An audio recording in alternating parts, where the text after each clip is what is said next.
Alrighty guys, what's up? We're here at Redline Racing Engines today. There's some pretty sweet cars here. We got the race car down here for a dyno tune. Brought Dad and Tyler.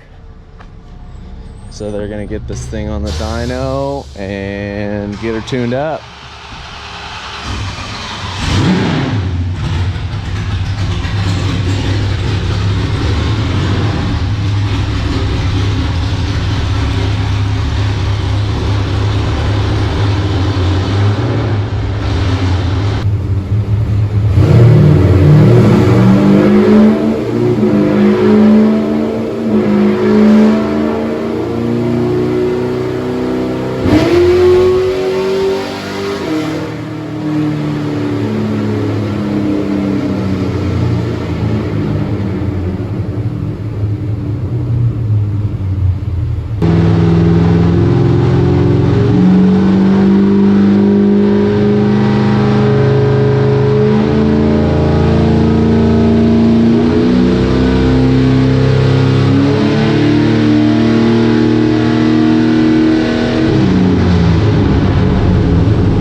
Alrighty guys, so dyno was yesterday. I want to talk to you guys a little bit about what happened at dyno, why we went to dyno, and what we learned from dyno, and what our actions are from this point. So we went to dyno because we wanted a little bit more tuning on the hot starts, cold starts, and just overall runnability. And we got just that. It's running a lot better, a lot cleaner now. So that's good. Hot starts are a lot better. We got to do a little bit of work on the cold starts because you have to let the car sit for like 4 hours and cool all the way down to do the cold start tunes. And we ran out of time on our dyno session, so we're going to do that later. But overall, we had a good dyno day.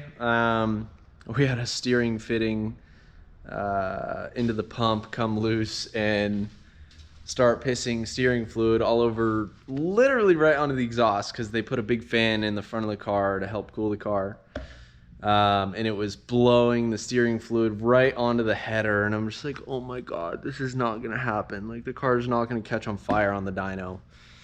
So luckily I caught it right when I started seeing a little puddle on the ground, and I told him to kill it, and we ended up getting it handled real quick. But that was a little bit scary, but otherwise everything went good, and we had a good dyno day.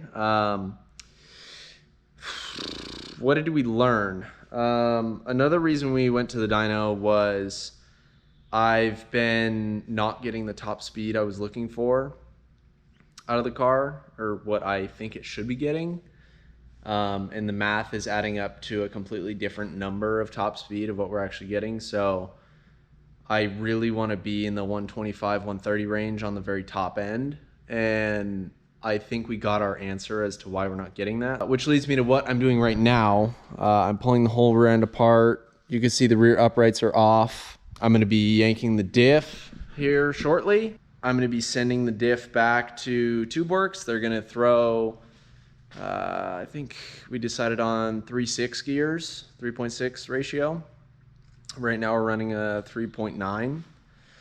So I think that's going to give us the top speed we're looking for. That should put us in the 120 mile an hour range. And then if we want to play with a different gear set after that, we can to get more top speed. But the thing with gear sets is to get more top speed, you have to sacrifice bottom end torque. So that is what I'm trying to find the balance of right now. We have a lot of bottom end power, a lot of bottom end torque. We can get to 100 really fast right now, but we can't get much farther than that. We're just running out of gear. The motor has plenty to give. We're just running out of gear. So our plan with going to the 3.6 ratio gears, front and rear, is to sacrifice a little bit down low, but it's gonna give us the 120 miles an hour we're looking for up top. So that should be really good. I'm excited to test it. I'm seeing a lot of good signs as I'm pulling apart the rear end. Everything looks great. All the new parts are looking great. Nothing looks tweaked, bent, cracked, broken. Everything is looking fantastic. I'm excited to get this thing back together. I'm probably gonna pull everything off. Since we were in a rush putting the car together, I didn't get time to add stuff like brake line tabs. I didn't get to paint the mounts on the chassis. So I'm gonna strip some of this stuff off, paint all that, get those extra little tabs put on, just little stuff. And then we have new tie rods from Summit Machine coming. So there'll be some beefy aluminum, solid aluminum tie rods back here and up front, actually, now that I think about it. I had them make fronts too, so that'll be cool. So thank you to Summit Machine for knocking those out for us. If you guys need any kind of aluminum links, they are the ones to go to. They have made all of our solid axle links, tie rods, pretty much anything you can think of in the past. So thank you to them for hooking us up on that. As you can see, we dynoed with no front diff in the car because that was already at TubeWorks getting a front diff seal changed out. Not that we needed it anyways because it's a two-wheel drive dyno. So pulled the diff out, put the car back together. We slapped it together, threw it on the dyno. Now I'm pulling the rear. Since he already has the front, don't need to do anything. Just let it sit there. He's gonna throw new gears in both of them. We're gonna get them back. We're gonna go testing, go set some land speed records. Let's go. I've been not getting the top speed I've been looking for out of this car literally since we've had the car. So I'm excited to try this. I think it's gonna be a good change. I have a lot of power down low and I don't need that much. I'd rather have less down low and more up top. So I think this is gonna be a good change. Also gonna give me a little bit more top speed in low range. For example, when we're out there racing King of the Hammers, every second counts. So if you get to the top of a trail and half a mile ahead is another trail, right now I'm having to get to the top of the trail, put the car in neutral, shift back into high, go, get to the next trail, shift back into low. And that's probably, I don't know, if it's a clean shift, 5 seconds. If it's a not so clean shift, could be 15 seconds. And you think about how many trails there are during King of the Hammers, what, 20, 25 trails? And you think about 15 seconds times 20, and say we lose by a minute. Just in high-low shifts alone, we could have made that minute up. So every second counts, and that's going to give me the ability to be able to go like 50 in low range, get to that next trail, not have that extra shift. So I'm excited. I'm really excited. There's a lot of benefits to going with the 3.6. The other benefit going to 3.6 gears is we're going to have a bigger pinion. Not that we need it. The pinion we have is already massive, but Typically what lets go on Ford 9-inch ring and pinions, just because it's a smaller package, is the pinion. Sometimes the ring gear will let go, but just helps us there. Bigger pinion, bigger than what we got now. We used to run a 411. Now we have a 389. Now we're going to a 3.6. So I think this is gonna be a good change for us. While the uprights are off, I'm gonna make a little modification to the portals. I'm gonna drill it for some bigger vents like I already did to the fronts, and as of this last test, they've been doing incredibly well. The change worked really well. These ones are weeping a little bit, and I haven't made the change yet. You can see a little bit of weep right there. Nothing to worry about, but again, every little thing will be perfect. And this kind of stuff does not happen overnight, guys.